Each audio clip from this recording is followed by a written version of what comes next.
bienvenue à vous tous, frères et sœurs et chers amis. Heureux de vous retrouver. Aujourd'hui, j'aimerais vous parler tout simplement des armes que Dieu nous a laissées. Alors quand on parle d'armes, n'est-ce pas, aujourd'hui on peut penser de suite à ce que nous voyons les uns et les autres tous les jours au travers des médias. Vous savez, le monde est en guerre aujourd'hui, et tout particulièrement concernant l'Ukraine et la Russie. On sait ce qui se passe. Nous avons au travers des médias des images qui nous troublent, qui nous font mal, parce qu'on voit tout ce que ces armes peuvent occasionner comme événement dramatique. Il y a des gens qui sont tués, il y a des villes qui sont détruites. Chers amis, ça ce sont ce qu'on appelle des armes de destruction, c'est-à-dire que cela détruit tout, cela détruit la vie, cela détruit des peuples, des familles, et ça c'est terrible. Mais quand on parle des armes de Dieu, eh bien cela n'a rien à voir, bien au contraire. Les armes de Dieu, elles sont là pour communiquer la vie, elles sont là pour reconstruire, elles sont là aussi eh bien, pour nous aider à avancer, n'est-ce pas, à remporter des victoires. Quelles sont-elles ces armes? Eh bien l'apôtre Paul, dans son épître aux Éphésiens au chapitre 10, il dira, tout d'abord, revêtez-vous des armes de Dieu, et il dira ensuite, prenez toutes les armes de Dieu. Se revêtir des armes de Dieu, je crois qu'on peut parler de la foi, on peut parler de la position que nous avons en Jésus-Christ, chers amis. N'oublions pas que les chrétiens, nous avons été lavés, purifiés dans le sang de Jésus, et nous sommes aujourd'hui recouverts par le sang de Jésus. Alléluia. Donc c'est une position de foi, c'est une arme aussi que nous avons, parce que lorsque l'ennemi de nos âmes eh bien, essaie de nous toucher, que voit-il? Il y a sur nos vies la marque du sang de Jésus. Alléluia. Mais aussi prenez les armes. Quelles sont-elles? Eh bien tout d'abord on peut citer la prière, tout simplement. La prière, l'apôtre Paul le souligne, c'est une arme efficace. Lorsqu'un chrétien prie, lorsque l'Église prie, chers amis, eh bien il se passe toujours quelque chose. C'est vrai que nous n'avons pas à donner d'ordre à Dieu, nous ne voulons pas faire fléchir la volonté de Dieu. Dieu est maître et souverain. Mais lorsque nous prions, eh bien nous devons, quoi qu'il en soit, nous attendre à l'intervention de Dieu. Vous savez, un jour quelqu'un a dit, Dieu n'a pas dit son dernier mot. Moi je crois que Dieu parlera toujours, et Dieu aura toujours la solution. Et je crois que c'est important de le réaliser aujourd'hui.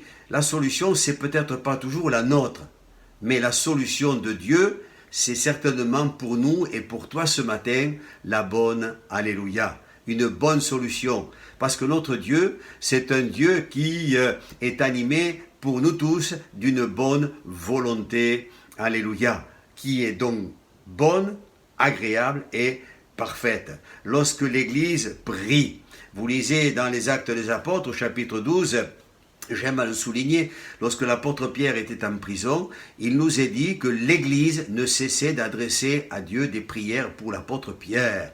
Et ils ont prié, prié, prié. Et il faut continuer à prier et persévérer, mes amis, dans la prière. Ne lâchez rien. Alléluia. Tenez bon, tenez ferme. La Bible nous dit que les portes des prisons se sont ouvertes et l'apôtre Pierre a été délivré. Quand on parle de prison, on peut parler de la porte des cœurs qui est comme souvent fermée, barricadée. Eh bien le Seigneur est celui qui peut là aussi dans ce domaine remporter la victoire. Alléluia. À lui soit toute la gloire, chers amis.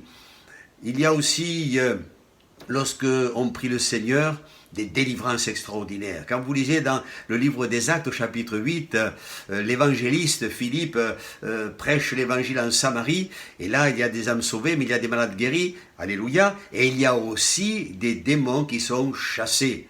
Les amis, la prière, eh bien, délivre les gens qui sont possédés. Si elle ouvre la porte des cœurs, elle nous libère également des liens. Il y a malheureusement tant et tant de gens qui sont, je dirais, dans ce cas de figure, retenus, liés par le mal. Nous l'avons vu, nous l'avons vécu. Au nom de Jésus-Christ, les chaînes le tombent et les possédés sont délivrés. Alléluia. Et lorsqu'on prie, eh bien, la parole que nous annonçons, l'évangile, ce beau message si puissant et libérateur, lorsqu'il est proclamé avec assurance et avec autorité et aussi avec foi, parce que ça aussi c'est une arme, que Dieu soit béni, eh bien, on voit combien la parole de Dieu, elle est efficace dans le cœur de ceux qui veulent bien la recevoir. Alors je voudrais en terminant vous encourager, frères et sœurs, et à vous tous aussi, chers amis, qui avez besoin de voir